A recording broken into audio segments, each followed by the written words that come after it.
¿Hay alguna idea, alguna pregunta? Sí, doctor. Tengo un comentario que hacer. Normalmente a esta hora yo estoy durmiendo, pero no podía dejar de venir por el tema que se trataba, la salud en el siglo XXI. Y sobre todo porque soy testigo de la mala interpretación de lo que es salud y confundirla con lo que es medicina reparativa. Por más que haya actividades de tipo promocional y preventivo. Quisiera comenzar haciendo un comentario general. Según la Biblia, en Génesis, después del diluvio, el mundo se despobló y Dios ordenó a los sobrevivientes que repoblaran el mundo yendo en diferentes direcciones, lo cual fue acatado. Pero hubo un grupo soberbio, vanidoso, que se quedó en lo que hoy día es Mesopotamia y se dedicó a justificar su existencia con una vanidad de construir una torre que llegara hasta el cielo y pasara a la historia del mundo. Por eso, Dios se enojó y la maldición que dio fue los que estaban construyendo la torre de Babel hablaran cada uno un idioma diferente. Al no ponerse de acuerdo porque no se entendían por idiomas diferentes, no les quedó otra cosa sino que ir a repoblar el mundo. Hoy en día, dicen los estudiosos del mundo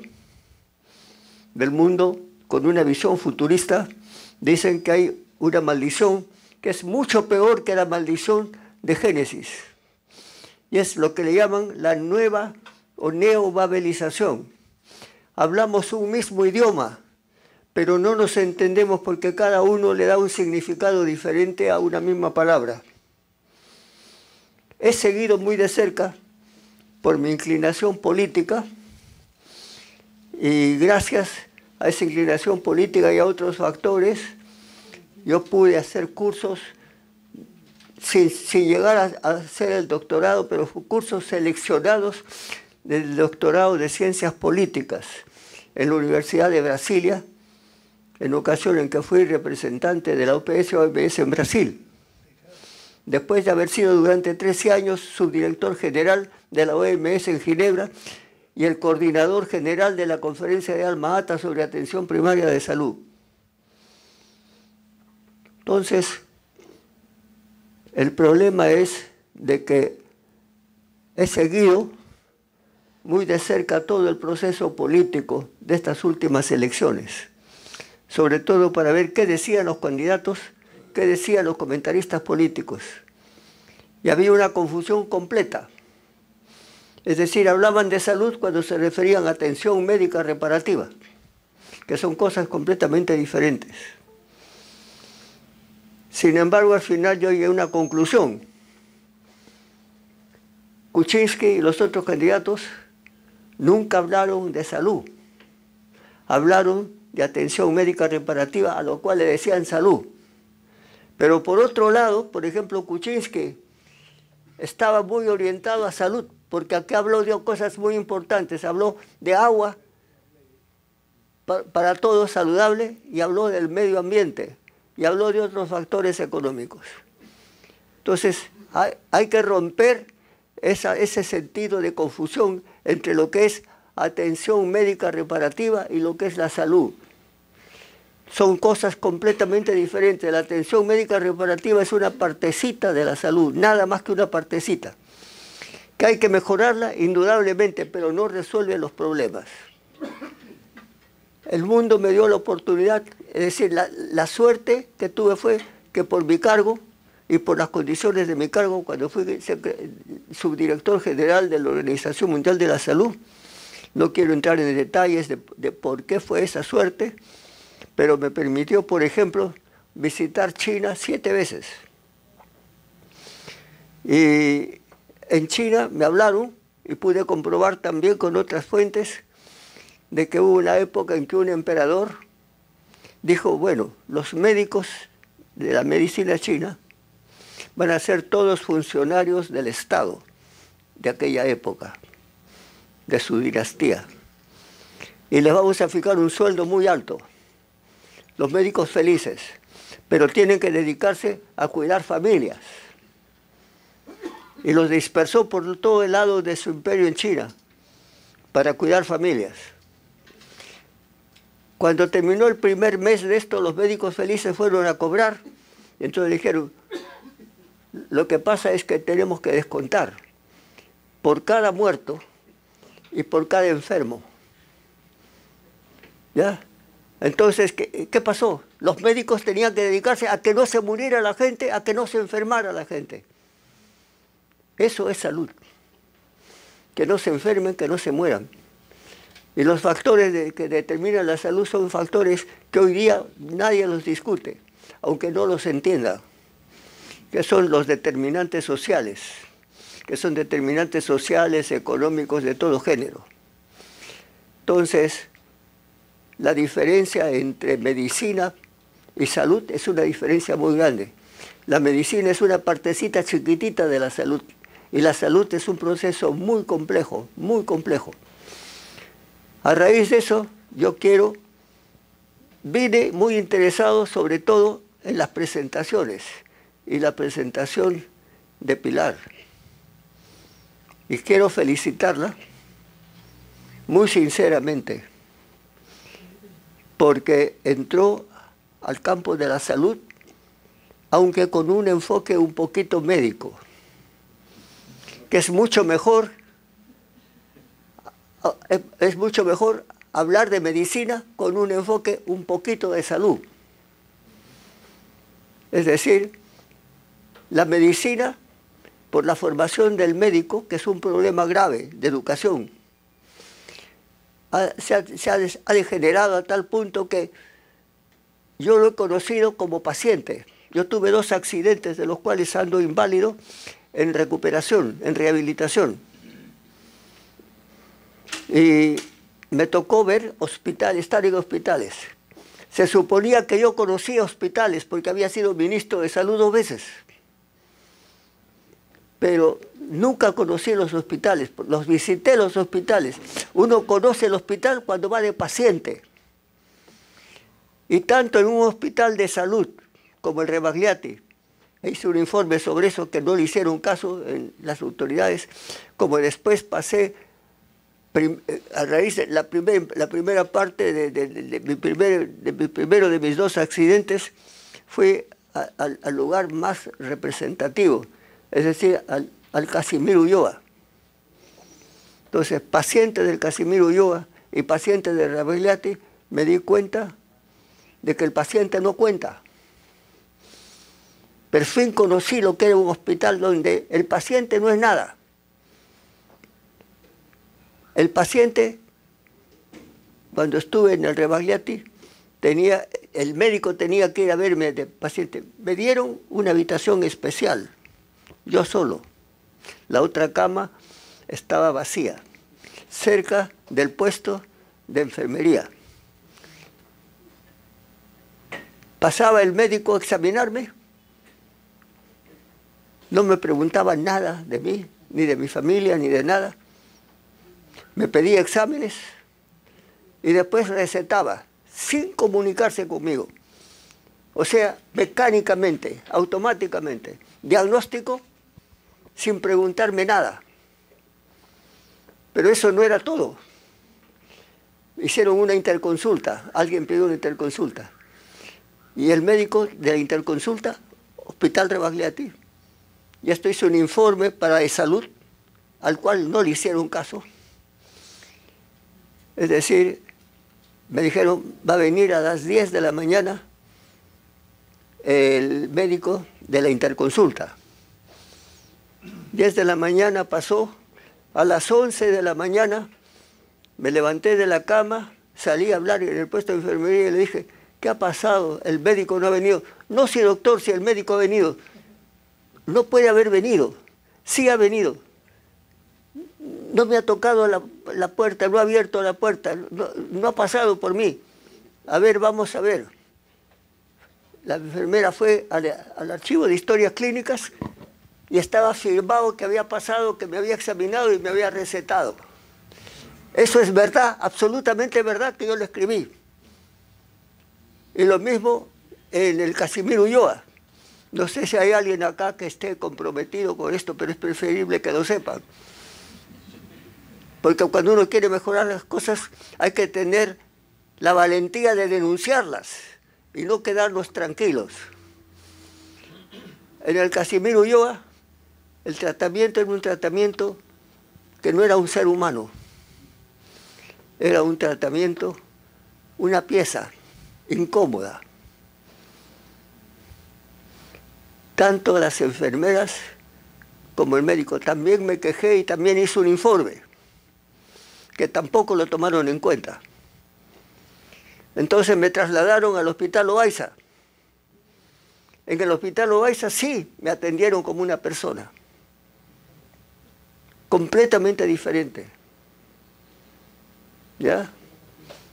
Entonces, yo conozco eso como paciente, porque como ministro me invitaron muchas veces a ver los hospitales y no los conocía. Me enseñaban cómo funcionaba teóricamente, pero no cómo era la realidad, y la realidad uno la ve solamente cuando está de paciente. Entonces uno tiene que tener mucho cuidado con la información. Quiero mencionar tres puntitos. Les pido mil perdones, pero las oportunidades que tengo de contribuir son pocas. Y tengo que decir que a pesar de mis daños, he llegado con la ayuda de una nuera mía que me trajo hasta acá caminando, porque ningún vehículo, ni siquiera taxis, aceptan que yo vaya con mi andador de 4 ruedas, porque tengo la tendencia de caerme hacia el lado izquierdo, y eso es grave y peligroso. En primer lugar, quisiera mencionar algo relacionado con la participación interdisciplinaria. Yo creo que en salud no tiene que ser solamente interdisciplinaria, tiene que ser intersectorial. Es decir, a la salud contribuye más la educación, el agua, el ambiente, incluso un salario adecuado, en fin. Eso no enseñan en las facultades de medicina. Yo he llegado a la conclusión atrevida de que las facultades de medicina son simplemente sucursales de los laboratorios farmacéuticos, donde al médico le enseñan a tener un diagnóstico y automáticamente recetar un medicamento. ¿Qué medicamento? Cualquier medicamento que le interese a la industria farmacéutica. Yo conozco lo que es la industria farmacéutica cuando fui ministro. Yo recibí grandes donaciones en motivo de cualquier fecha, que las rechacé todas, de la industria farmacéutica. Entonces, ese tema que quería destacar es de que la salud se combate con la acción de muchos sectores. Ninguno creo que se escapa. Los determinantes son todos. Cuando uno habla y dice, bueno, los sectores de salud, no, todos. Hay que conocer las realidades sociales desde un punto de vista de desarrollo social, y las realidades sociales están imbrincadas. Eso no nos enseñan en las facultades de medicina. Eso no nos enseñan en la práctica de todos los días. El segundo punto que quiero tomar es la educación, porque es importante. La formación del médico, incluso yo quedé muy sorprendido de que un ministro de educación continuase de un régimen a otro régimen no haciendo educación. Porque así como hay una confusión entre salud y atención médica, hay una tremenda confusión entre instrucción y educación. Instrucción es entrega de conocimientos para ser memorizados y aplicados mecánicamente. Esa es instrucción. Educación es una formación que fue muy bien mencionada por el caso de en la presentación de Pilar. Es decir, educación es valores, pero además de valores, la educación moderna es desarrollar capacidades y potencialidades. Estoy hablando de la educación moderna del Ric Ferri y su escuela en Francia, y que ahora en China le están desarrollando en un área experimental en Shanghái. La educación es el desarrollo de capacidades y potencialidades en tres cosas fundamentales. Primero, pensar. Pensar no es memorizar. Pensar es relacionar toda piececita de información con otras y además con la experiencia en el terreno. La segunda capacidad es la capacidad que va contra nuestro sistema cultural, la capacidad de dudar y criticar. Nuestra cultura es, yo no te critico, tú no me criticas, vivimos en paz. No, la crítica es absolutamente saludable. La crítica contribuye a la capacidad de pensar, La crítica, por más malintencionada, por más negativa, muy bienvenida, porque está construida sobre un granito de verdad que uno no lo ha visto. Entonces, la capacidad de dudar y criticar completa la capacidad de pensar, no memorizar. Doctor, mil perdones, pero no tengo la oportunidad de decir todas estas cosas, sobre todo en un nivel como el de la Academia Nacional de Medicina. Con todo respeto, mil perdones. Permítanos. Sin las capacidades de pensar y sin las capacidades de dudar, no se puede entender la capacidad que es requisito para el mundo de hoy en el siglo XXI. Es la capacidad de crear. El mundo es social. El mundo está globalizado. Las sociedades son las interrelaciones personales. No es una cosa mecánica, no es un reloj, no es tampoco un cohete espacial. El cohete espacial, con 1 millón de piezas, es muchísimo más simple que la relación entre dos personas.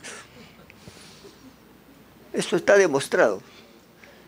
Entonces, hoy en día, la educación tiene que ser sobre la base del conocimiento de estas realidades sociales. Y el último punto, con todo perdón, que quiero tocar porque creo que es importante, es la tecnología. Yo no hablo de tecnología sola, yo hablo de algo real. La mercantilización de la tecnología, que nos hace pensar que con la tecnología de último modelo, de último detalle, tenemos solucionados los problemas a cualquier costo. Hace 4 semanas se me malogró mi celular. Entonces fui a los sitios especializados, porque era una pieza del recargador. 1000 perdones de nuevo, les pido 1000 perdones, por favor, les pido 1000 perdones. Pero no tengo la oportunidad de expresar esto que creo que les va a servir para que un poco sea una espina irritativa que los haga pensar, porque lo que necesitamos es pensar, dudar y crear. Entonces, con respecto al otro punto, que era el punto de la tecnología. Cuando fui a... Lo que se había logrado en el celular era un pequeño chip que permitía la carga del celular. Lo llevé a todas las tiendas que venden. Me dijeron, no hay ese chip. Hay que buscarlo en Lima.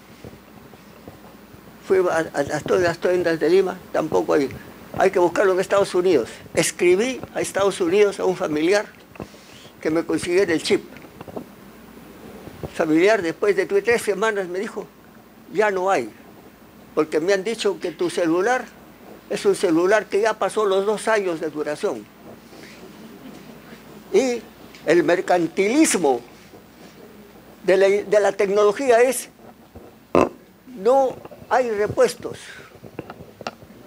¿Para qué? Para obligar a que uno compre un nuevo modelo. Incluso hay estudios en Estados Unidos que señalan de que cuando la industria tecnológica saca una cosa al mercado, ya tiene debajo de la mesa 2 versiones nuevas. Y tienen ya la indicación de que no hay repuestos. somos víctimas de la creencia que la tecnología nos ayuda. La única tecnología es la capacidad de pensar y la capacidad de reconocer cuál es el mercantilismo que nos explota y que nosotros creemos ingenuamente. No seamos ingenuos. Vayamos contra todas estas cosas negativas que afectan la salud y que afectan a la medicina. Mil perdones, mil perdones.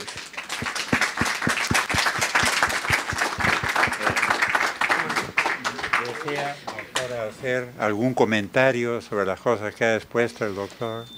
Sí, le agradecemos al doctor por los comentarios porque realmente es importante que alguien sea la espina que tenemos clavada en algún lugar y nos haga reflexionar, ¿no?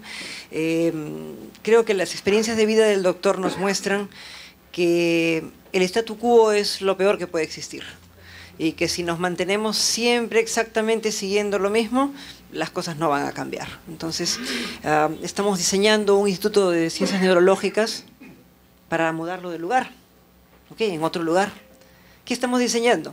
El instituto para la doctora Macetti, el doctor Torres, el doctor Cosentino, el doctor Alvarado. No, para los jóvenes, para las nuevas generaciones.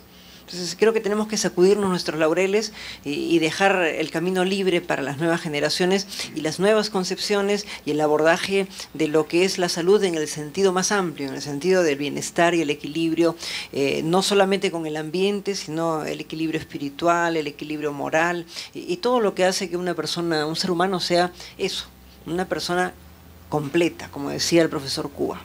El profesor Cuba decía que el médico tenía que ser completo. Y yo me gané mi sitio en Sala Santana porque le pude mencionar 5 obras de Axel Munthe, no porque le describí alguna ruta anatómica, ¿no? Entonces creo que tenemos que regresar a eso porque eso nos hace más fuertes y nos hace capaces de resistir mayor cantidad de cosas y de ser independientes. Efectivamente, como dice el doctor, no hacerle caso a todo lo que todo el mundo dice y todo el mundo marcha bonito, sino ser totalmente irreverentes e independientes y cuestionar las cosas. Gracias, doctor. Un ratito para comentarle también al doctor. Yo le agradezco mucho que haya puesto en evidencia de la multifactoriedad de todo lo que ocurre en nuestro universo. O sea, lo que ocurre no se debe a la acción de un solo factor, sino de múltiples factores que actuando en conjunto y relacionándose entre sí dan lugar a esto. Y le hago comentario, por ejemplo, de lo que sucede, de cómo el médico o el que atiende a pacientes maneja esta relación para mantener una relación buena.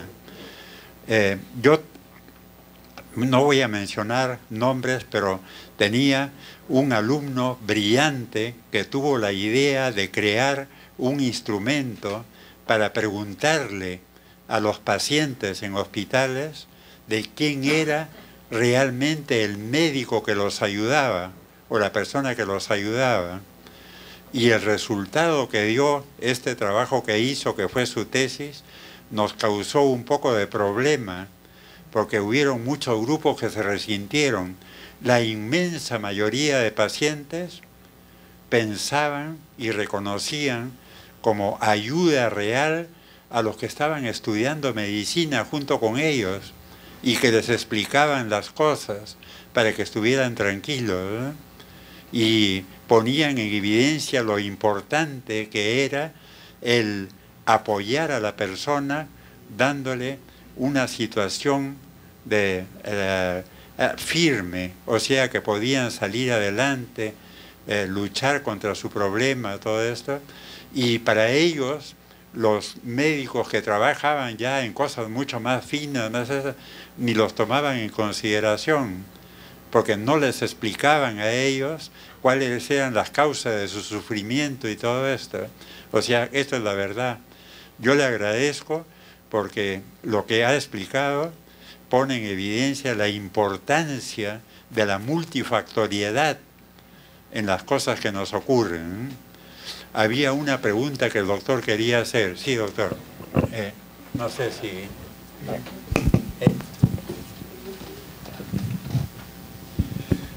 Bueno, más que una pregunta, en primer lugar, quería señalar que las dos ponencias han sido muy densas en el sentido de que han estado llenas de conceptos y no han sido fáciles de digerir. Hay mucho que podría decir. Quisiera comentar primero con respecto a la doctora Mancietti y de un tema que me es cercano, que es, y que ella lo ha señalado, me parece muy bien, realmente la felicito por eso, que es el tema de la diversidad cultural. Y sucede que aquí en nuestro país hemos pasado directamente de no haber aceptado nunca nuestra diversidad cultural natural, digamos, la de los indígenas y el mestizaje, y hemos pasado a la creación de nuevas culturas. Lo ha señalado perfectamente Pázara con lo de la cultura chorada, o Matos Mar con el desborde popular.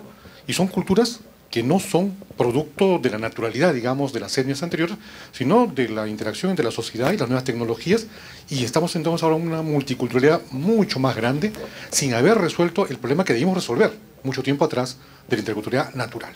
Entonces, ese es un tema muy complejo, como los otros que ha señalado.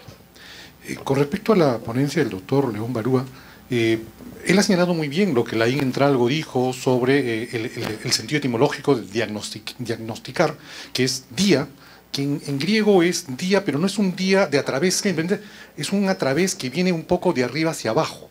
¿Y bajo qué se vincula? Y eso es lo que diferencia el diagnóstico occidental de otros tipos de diagnóstico. Laín decía que se hacía catafisín, es decir, de acuerdo a la naturaleza. Es decir, el concepto científico de las cosas son racionales está implícito necesariamente en el diagnóstico. Y eso es lo que diferencia al diagnóstico que tenemos en el mundo occidental de otros diagnósticos que tienen de otros sistemas en los cuales se utiliza la empatía, por ejemplo, el sentir que el paciente tiene algo, como las medicinas tradicionales. Entonces, este diagnóstico que señala usted muy bien es un diagnóstico que tiene una cultura occidental y que también se vincula con el tema intercultural.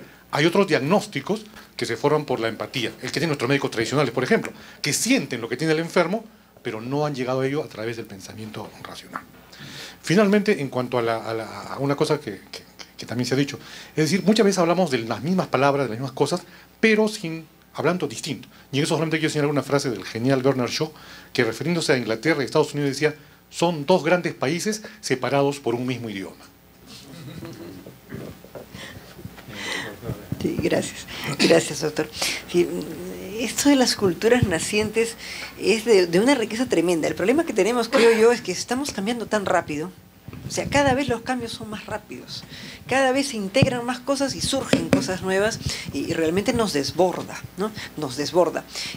Ya es bastante complicado, tenemos algunos trabajadores que hablan quechua y otros que hablan aymara, ¿no? Entonces ya sabemos, ¿no? Cuando viene un paciente, le avisamos, inmediatamente corre a ayudar para que el paciente pueda entenderse mejor. Pero ahora nos está pasando que vienen los amigos del callejón de enfrente, los amigos de la parte de atrás, y tenemos problemas a veces para la terminología que emplean. O sea, nos movemos nosotros en un mundo con mucha delincuencia en barrios altos y a veces tenemos dificultades porque se cortan entre ellos y nosotros los cosemos, los atendemos. Y tenemos dificultades para entenderlo. O sea, el médico de guardia nos dice, me dijo tal cosa, me dijo tal otra. Claro, le cosen, lo atienden, todo, pero ya hay lenguajes que no estamos llegando a captar, ¿no? Entonces tenemos que buscar a alguno de los trabajadores que vive en la zona, ¿no? Y nos explica un poquito, no, cuando te dice esto, ten cuidado porque significa esto. Cuando el otro, no te preocupes, tiene que hacernos una pequeña traducción de alguno de los términos. Estamos cambiando tremendamente. Y es cierto, no hemos resuelto nuestros conflictos de identidad nacionales y ya están surgiendo otras pequeñas identidades que están alimentando el yo que es el Perú y no hemos terminado de entendernos, ¿no? Eso es muy real y hace las cosas más complejas. Les expongo una experiencia que también tiene que ver con algunos aspectos que tocó el doctor. Yo tenía que discutir mucho con estudiantes, con mis alumnos, que algunos en ese tiempo estaban inclinados tremendamente a la izquierda, como todos sabemos, y entonces luchábamos un poco con esto, discutíamos, y me decía, todas las razones que me estás dando no sirven para nada. Tú me hablas solamente, no, usted me habla, me decían los alumnos, usted me habla de que es importante la investigación científica para comprender las cosas. Lo único que vale, por ejemplo, y que es un ejemplo, es lo que se está haciendo en China. Es el médico descalzo, es el médico real ahí que ayuda a las personas. pero por favor, le decía yo, no deje de lado la cuestión científica, que eso también hace progresar el manejo de problemas en medicina. Bueno, pasaron unos días y de repente viene desesperado, corriendo, y me dice, mi hermana ha tenido un dolor intenso aquí, debajo del ombligo, al lado izquierdo, y está vomitando muy fuerte y se siente con el abdomen distendido, y por favor, véamelo. Entonces yo le hago una broma, pero ¿cómo quiere que lo vea? Que lo vea como médico descalzo o un médico científico. Ya, déjese de bromas, por favor, profesor, como médico científico, para que ayude a mi hermana. Entonces la examiné con todo cuidado y había distensión acá. Escuché con mi estetoscopio y había una lucha del intestino contra una zona que estaba obstruida. Se le había torcido completamente el y tenía una obstrucción ahí. Entonces le digo, todos los síntomas que tiene y lo que he encontrado indican que hay una torsión del sigmoides y que se ha producido una obstrucción ahí. O sea, y entonces se fue y se salvó perfectamente bien. Después de eso ya quedó con la experiencia, ya no me hablaba solamente del médico descalzo. Y yo todavía encima lo fastidiaba un poquito porque le decía, ya ve, es importante también la investigación científica, pues, para ir progresando. Sí, doctora, sí. Perdón, un ratito. La doctora Yo está... quería brevemente, ante la exposición tan interesante que se ha hecho esta noche, mencionar una reflexión, ¿no? Si bien es cierto, los establecimientos de salud y el sistema de hospitales y centros nos hace ver claramente que tenemos una estructura para la atención de esta salud reproductiva, de esta salud recuperativa que menciona David. También es cierto que debemos pensar entonces cuál es la estructura para proteger y promover la salud. No la recuperación, sino que no haya enfermedad. ¿Cuál es esa estructura de la sociedad? ¿Existe? ¿No existe? Hay que hacerla. Diremos que hay familia, diremos que hay comunidad, diremos que hay trabajo, que son las estructuras naturales de la vida cotidiana, donde estos factores determinantes condicionan la salud. Pero la pregunta concreta es, ¿a través de qué estructura se puede cuidar a la familia, cuidar a la comunidad, cuidar el trabajo? Y pregunto si esa estructura no podría ser el gobierno local, que puede traer a lo intersectorial, que puede traer la pertinencia de la empresa privada, del esfuerzo colectivo por mejorar un sitio donde vivir. Y entonces, si es así, ¿qué podemos hacer? Porque eso es construir la estructura de la salud. Gracias. Es un tema bien interesante el que hemos oído un ratito, por favor, doctor. ¿Usted quería comentar sobre esto? En forma breve. Los asuntos de prevención y promoción, me parece que tiene que haber diferentes niveles, ¿no? Y sí, definitivamente, así como la atención primaria es la puerta por donde nosotros ingresamos, donde debiéramos tener la mejor calidad de atención y los médicos mejor calificados, porque paramos el proceso justamente cuando está comenzando. Igualmente, el medio ambiente inmediato debe ser el que primero debe encargarse de la prevención y promoción.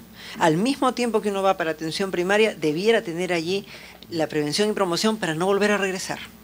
Entonces, ese sería el primer nivel. Ciertamente tiene que haber una atención de prevención y promoción hasta el nivel terciario inclusive, ¿no? Con cada uno con la que corresponda. Pero el primer nivel debiera ser por igual para la atención primaria y para la prevención y promoción, y los que están al pie. Los que están al pie, o sea, los gobiernos regionales, los municipios, por ejemplo, el municipio de Lunahuaná está ayudándonos para darles mejor calidad de vida a las personas que tienen Huntington, y al mismo tiempo está facilitando que los hijos que no están afectados, les están hablando acerca, con un grupo de profesionales que hemos entrenado allá, acerca de cómo estimular sus neuronas, de cómo envejecer saludablemente. O sea, son personas en riesgo, pero están tratando de vivir más saludablemente, y lo está haciendo la Municipalidad de Lunahuaná. El tema es bien interesante. El doctor Renato Alarcón me está pidiendo... Acá también. Ya. Esto, lo que ha dicho la doctora, todo, es realmente bien importante. Cuando tratamos a un paciente, por poner ejemplo, que tiene Giardia lamblia, blastocistitis hominis, le doy el tratamiento más adecuado que se ha podido demostrar, pero además siempre les enseño de cómo evitar reinfección. O sea, cómo preparar sus alimentos, lechuga, tomate, fresa, por ejemplo, alimentos que son regados con agua a nivel del suelo para evitar la reinfección. O sea que un médico debe preocuparse no solamente de curar un problema, como se ha dicho, como dice la doctora, sino también tratar de conseguir salud en el inmediato futuro, inclusive. ¿Tú querías preguntar algo, Renato? Aquí está. Ya, perdón. Adelante, doctor. Es que no lo vi. Perdón un ratito. Tiene que hablar de Ante todo quiero felicitar a Pilar y al doctor Raúl León Barúa por la conferencia, que han estado realmente muy centradas, han sido muy interesantes. Como dice el doctor, hay tantos puntos que nos pasaríamos toda la noche en esto, ¿no? Entonces, y acá es simpático porque cuando yo tuve a la doctora Pilar Macetti, que fue un poco mi alumna en un curso, le pregunté, ¿y usted quiere hacer residencia de neurología? Me dijo, sí, ¿y en dónde? En Santo Toribio. Le dije, qué pena, doctora. Entonces me dijo que se quedó así. ¿Por qué? Bueno, porque en ese tiempo usted va a tener un montón de pacientes, no va a tener los medios para resolver los problemas de sus pacientes. Porque Santo Toribio tenía un solo internista, que era el doctor Sagasti, y tenían poquísimos elementos diagnósticos. Entonces realmente acudían centenares, miles de pacientes interesantísimos. Incluso tenían pacientes refugiados con enfermedades raras, que las refugiaba Cuba en salas secretas. Yo incluso hice un cuento sobre un paciente que había estado perdido en una sala y que nunca lo encontraron después de 20 años y había estado comiendo ahí y lo habían perdido, se habían olvidado el paciente, ¿no? Entonces, eso fue... Incluso después tuve una anécdota en una conferencia cuando, no sé por qué motivo, uno de los médicos de Santo Toribio pidió que hubiera un helipuerto. Pero Santo Toribio cerraba la emergencia el domingo. Entonces le dije, ¿cómo puedes pedir un helipuerto para un hospital que cierra su emergencia el domingo? Entonces, la cuestión es cómo llegar al punto medio, cómo establecer en el Perú, país pobre, y eso es lo difícil, y la doctora Macetti debe haberlo visto mucho como ministra, entre una tecnología adecuada para mejorar al ciudadano, al enfermo, y nuestra pobreza. Seguimos diagnosticando tuberculosis pulmonar con examen de Osputo, que es de hace 125 años, cuando en este momento hay diagnósticos moleculares carísimos que lo diagnostican en unas cuantas horas. Entonces, ¿cómo ponernos en el punto medio? Incluso toda la tradición, digamos, de enseñanza y de peruana es a veces muy ligada a cosas que no van con la sabiduría, que no van con el conocimiento. En esto de la píldora del día siguiente, por ejemplo, de que es abortiva y todo esto, no es, pues, es abortiva. Incluso podemos remontarnos a la tradición judía y a la tradición católica. Se dice de que el individuo que todavía no tiene sistema nervioso y no tiene cerebro es un golem, es un conjunto de células que no sirven para nada. El ser humano, hasta que tiene sistema nervioso, lo tiene, el tubo neural se forma a las 2 semanas. Entonces, a los 10 días es un golem, es un conjunto de células sin sistema nervioso. Si yo le trasplanto al doctor León Barúa mi corazón, el doctor León Barúa tiene mi corazón, pero si el doctor León Barúa me trasplanta mi cerebro, yo ya no soy el doctor Villalobos, soy el doctor León Barúa. Entonces, la individualidad del sujeto viene de su cerebro, y si no adquirimos el sistema nervioso hasta la segunda semana, hasta el 10º día, el 7º día, somos un golem, un conjunto de células como una drosófila o como la mosca de la fruta o como, qué sé yo. Entonces, ese conjunto de discusiones filosóficas que podríamos entender es terriblemente complicado. Y yo me nutrí mucho del doctor León Barúa en la asistencia pública, porque si bien no trabajaba en su equipo el B, yo estaba en el equipo A, de vez en cuando me filtraba y lo escuchaba en las palabras sabias del doctor León Barúa, que nos enseñaron mucho. Muchas gracias. ¿Cómo no? Sí, aparte de la vena literaria de Alberto, que todos conocemos y disfrutamos en la Sociedad de Neurología, con sus cuentos y sus poemas y otras cosas más, porque es un hombre con una riqueza intelectual muy importante, creo que tiene razón, nos falta cualquier cantidad de institutos de evaluación de tecnologías. ¿Okay? Cualquier cantidad, eso estamos atrasadísimos. Debiéramos tener un grupo de gente que se vaya a formar fuera, unos 10 para que regresen unos 8, ¿no? Y formar realmente institutos de evaluación de las tecnologías para saber qué hacemos. O sea, por ejemplo, nosotros tenemos un Tesla 3, queremos un 1.5. Porque el Tesla 3 es para ciertas cosas. Si tuviéramos un 1.5, barremos las cosas sencillas, ¿no es cierto? Y damos servicio. Entonces necesitamos efectivamente evaluar tecnologías para saber qué ponemos y dónde lo ponemos. ¿Okay? Dónde colocamos resonadores en el país, dónde colocamos helicópteros MI-17 en el país, de tal manera que podamos movilizar vacunadores, movilizar mujeres gestantes y demás. O sea, tenemos que analizar técnicamente porque tenemos pocos recursos. Los recursos siempre son insuficientes. Nos falta evaluar la distribución de la tecnología y la validez de la tecnología.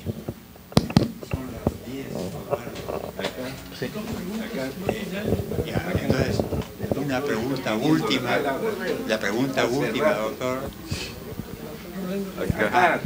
Y Rolando, entonces, finalmente, no. Pero por favor. No, por favor, Raúl. Yo no quiero dejar pasar por alto porque me sentiría muy mal. Estuve en China 7 veces y 3 de ellas organizando seminarios internacionales sobre el médico descalzo. Muy poca gente entiende lo que es el médico descalzo, porque no leemos o leemos lo que alguien no ha visto, sino que estamos acostumbrados a leer autores que salgan de otras cosas, sí, conocimiento del terreno. Y el segundo punto, más importante, fui el coordinador general de la conferencia de Alma Ata de Atención Primaria de Salud. Nadie lee la declaración de atención primaria. Y atención primaria no es lo que la gente está diciendo, simplemente una atención muy improvisada para los pobres de la periferia. No, nunca. Entonces yo sugeriría que la Academia Nacional de Medicina difunda la declaración de Alma Ata para que se den cuenta que la atención primaria de salud no corresponde al último nivel, corresponde desde el instituto más altamente especializado. Y ahí está incluido, por ejemplo, el asunto de la tecnología, ¿ya? Entonces, yo quisiera que contribuyamos a aclarar las cosas,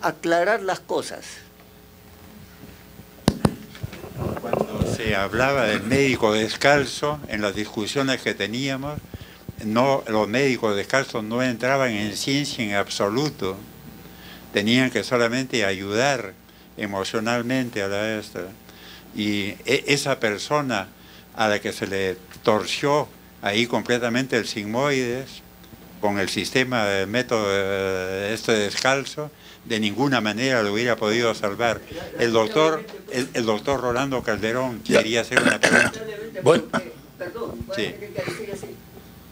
El médico descalzo era preparado para que después estudiara medicina china. Así que el médico descalzo no era el que ejercía eternamente como médico descalzo. Era médico descalzo porque seleccionaban a la gente de la propia comunidad para que se preparara. Y como eran productores agrícolas de arroz, tenían que ser descalzos porque no podían trabajar con zapatos. 3 seminarios internacionales sobre médico descalzo para aclarar, pero la gente habla sin leer, sin estudiar. Eso es lo malo. Sí, mi tiempo es limitado, prefiero estudiar por el lado científico mejor, doctor. Yo quería mencionar un aspecto que no se ha tocado, que es el de la educación médica y salud pública. Estamos en el problema de cómo tomamos la profesión. La profesión la tomamos como un beneficio particular o la tomamos como un servicio a la comunidad. Los médicos peruanos no sabemos salud pública, no porque no querramos, sino porque no se nos enseña. Yo comprendo que la medicina es tan vasta que ya hoy día no alcanzan 7 años para aprender, sobre todo en el estilo peruano que queremos ser todos, psicólogos, neurólogos. Entonces ya debemos comenzar con los ejemplos que les puedo dar dos, Inglaterra y la China. En Inglaterra y la China han dividido la carrera médica en un primer tipo de 5 años, en el cual incluyen al médico de salud pública, y otro periodo superior de 3 años, en el cual incluyen la especialidad. Si no se hace esa reforma, con las no sé cuántas universidades de medicina que hay en el Perú, creo que son más de 30, ¿no? 37 para ser... 37 para ser exactos. Y no preparamos médicos de salud pública, de aquí a 50 años estaremos hablando exactamente lo mismo. Creo que muy pertinente, doctor. No puse las láminas por el tiempo sobre el brutal déficit de profesionales que tenemos. Por consiguiente, las cosas tienen que cambiar. O sea, eso de formarnos en 7 años más 3 años, tenemos que cambiar. O sea, tenemos que tener otra aproximación y empezar a satisfacer las necesidades por partes, ¿no? Y formarnos por partes, porque no vamos a poder así como estamos. La cantidad de personal de salud que nos falta es brutal. Brutal, y creo que tenemos que encontrar soluciones alternativas efectivamente y ser flexibles en la formación. Y además, como médicos seguimos estudiando continuamente y siempre nos damos cuenta que nos falta todavía un universo por comprender. O sea que hay que seguir estudiando siempre. No sé si el tiempo... Muy bien, muchas gracias, doctor. Ya. León Barúa, doctora Pilar Macetti, por sus excelentes exposiciones, y con las palabras del presidente de la institución, el doctor Osvaldo Segarra, vamos a dar por concluida la presente sesión ordinaria.